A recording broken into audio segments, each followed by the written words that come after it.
Hello viewers, welcome to a video on Forza RC. So Forza RC is back for Season 2 after a successful Season 1, and what you're seeing here is my current quickest lap in this week's Elite time trial.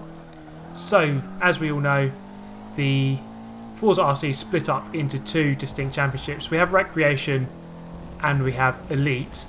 Now the difference in this season's one is that Recreation is on Forza Horizon 3, and I'll go through in this video what you can win, all the prizes and how it all works.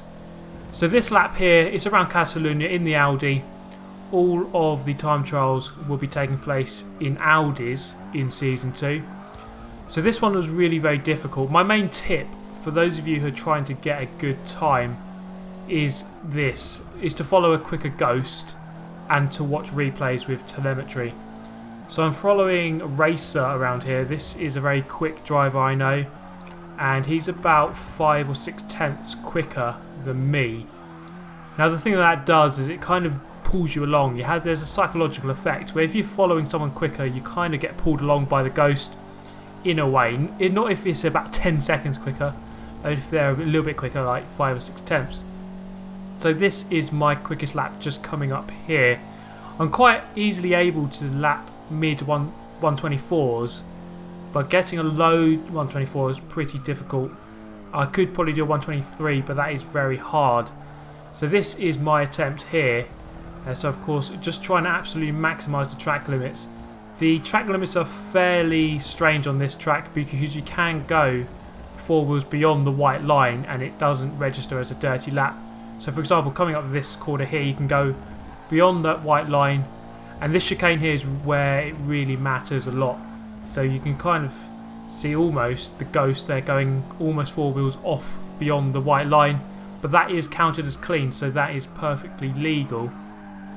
Into the hairpin, and again on the exit you can go 4 wheels beyond the white line, as I did for just a split second there, and it still registers as clean. So at the moment here I'm probably about a tenth or two off of the ghost, just keeping in touch with him. But it's around the final chicane where I tend to lose the most amount of time, mostly on the exit.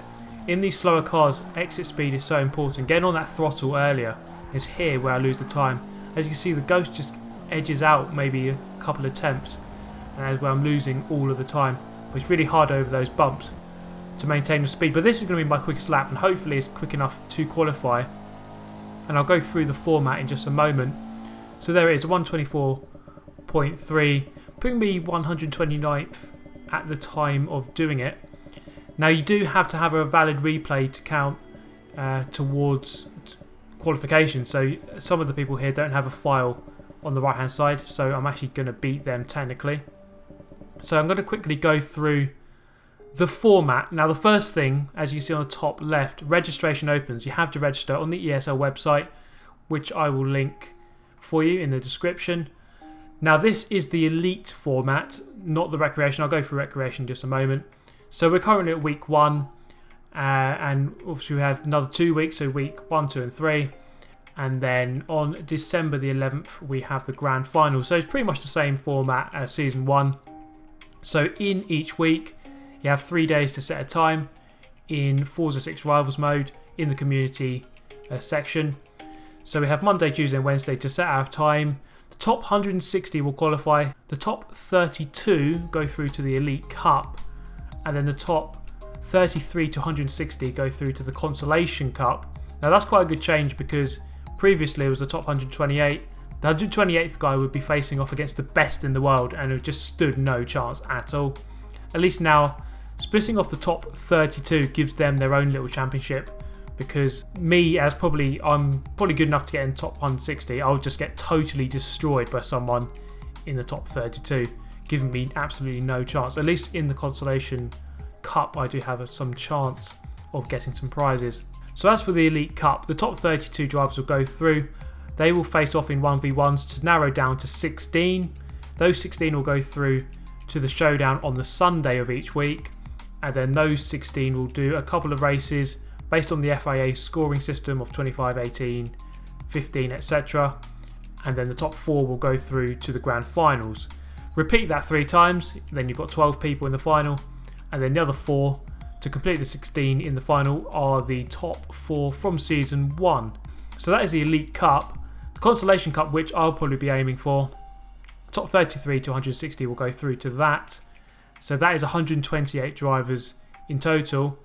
And then there'll be a couple of 1v1s to narrow it down to 16. And then those 16 will win prizes. I'll go through the prizes in just a second. So that pretty much covers the format for Elite Championship. And that is fairly simple. Now, as for the prizes, they are fairly spread out this time. And I'm actually really pleased about the prizes because it actually gives quite a lot more people a chance at winning. So at the bottom of the screen you can see the prizes for the Grand Final on December 11th. And we have cash prizes only, so there's no cars to be won this time. But it is more spread out. So $15,000 for the winner, $10,000 for second and $8,000 for third. And as you go down there you can see that even in 13th to 16th you still get $250. So that's fairly decent for them. So for getting to the Elite Showdown, which is the race on the Sunday of each week, so the top 16 each week will get $100. So just for getting to that final, doesn't matter where you finish, you'll get $100. And getting to the top 16 in the Consolation Cup nets you $50. That's what I'm going to try to be aiming for. I'm not good enough to get into the top 32.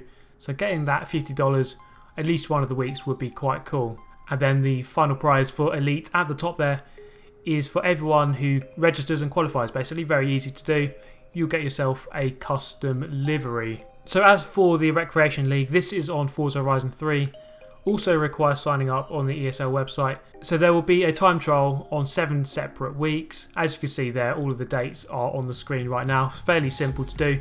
Just for setting a lap time, any time at all, could be 10 years if you want, you will get yourself a car for each week. You won't get it straight away. A lot of people will be asking, where's my car? I haven't got it instantly. Some of the cars can take a while to get to you, probably at least until after the week has finished you'll get it. So don't expect to get those cars straight away. And as for the top 25 in each week, they will be winning prizes. So first and second get a play seat, third and fourth get a Logitech wheel, 5th to 10th get a car pass, and 11th to 25th get a swag item, whatever the hell that is. Setting a time in all 7 of the weeks gets you an Aston Martin V8 granted with a custom livery. So hopefully that covers pretty much everything you need to know. If it doesn't, then just ask down below. But that is pretty much an overall coverage of everything you need to know for Forza RC Season 2. So get yourself signed up. It's a good opportunity to at least get yourself a couple of cars on Forza Horizon 3, or to compete against some of the best drivers in the world on Forza 6. So this video has been very informative, but probably not as entertaining as you would like. So I'm going to bring you a couple of clips. I'm not just going to leave it there. So the first one, at Brands Hatch, coming down the hill in a Supra. This guy is lagging all over the place. He's going to rejoin, awful rejoin, and then I'm just going to go flipping into the air. He's just gone everywhere. I don't know what the hell is happening, but I think that's another case of Illuminati. We then move to Sebring Club Circuit, a circuit notorious for first corner carnage, and it's already kicked off as I try to go through that gap, just about hanging on around the outside of the corner. A couple of guys coming across. That's not too bad. Actually, you know, it is quite bad. They've smashed each other into the wall. I'm through in 5th. We've got Honda CRX just swerving across here, but he isn't going to take me out just about. And the Lotus XE is just blocking me off. Just about managed to stay on the track as we brake for this right-hander. So through nicely to begin with in 4th, not too bad. But then it's later on in the race on lap 3, coming into the final corner. Guy behind me just isn't quite going to brake on time. He's not going to let me stay ahead though. He's just going to go for it. No waiting around from him. Later on in the race, or pretty much about 5 seconds later, he loses control. He's off, and I'm back through into, that's right, 6th place. And then last lap, is it going to be a repeat? Is he going to wipe me out? Is he unhappy? Coming into the final corner, I go for a narrow line. He's not quite able to take me out, but then in the run up to the line, I did just about manage to keep that 6th place over him. So not a bad little clip there. This one, well, I'm not going to tell you what happened because, well, actually no, I'll show you what happened. Well, he just got me. Stupid back marker, in a mono of all cars just got in my way. So that is going to bring a close to this video, guys. I hope you found it informative. Please let me know in the comments down below if you have any more questions about Forza Racing Championship Season 2.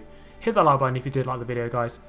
Hit that subscribe button if you'd like to see more Forza content. Thank you very much for watching, guys, and I hope to see you in the next one. Goodbye.